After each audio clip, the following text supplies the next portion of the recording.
আল্লাহর কথার কোনো গোয়া মাথা আমি কিছুই পাই না।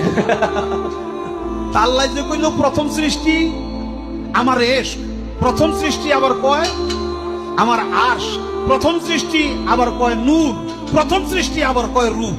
আল্লাহ এক মুখে যে এত কথা কয়, আল্লাহর মুখ কয়টা? এক মুখে যে দুই কথা কয়, হ্যাঁ মুখ কয় না হুক কয়?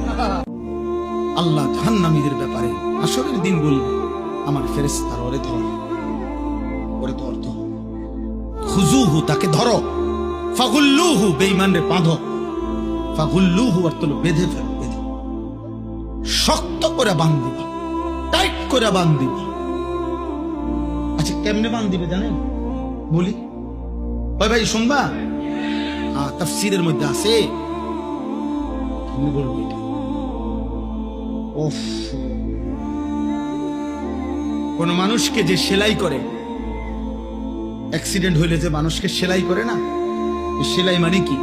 সেলাই মানে হলে সুই দিয়া সুতা গোস্ত সহ এরপরে উঠাইয়া বাঁধ, এটারই তো কয় সেলাই। 3টা সেলাই লাগছে, 5টা সেলাই লাগছে, কয় না? খোদার কসম তাফসিরে লিখছে, নাফরমানকে ফেরেশতা এইভাবে, যেভাবে চামড়া সেলাই করে অ্যাক্সিডেন্টের রোগীর সুই দিয়া সুতা দিয়া, এইভাবে সেলাই করে করে বাঁধি।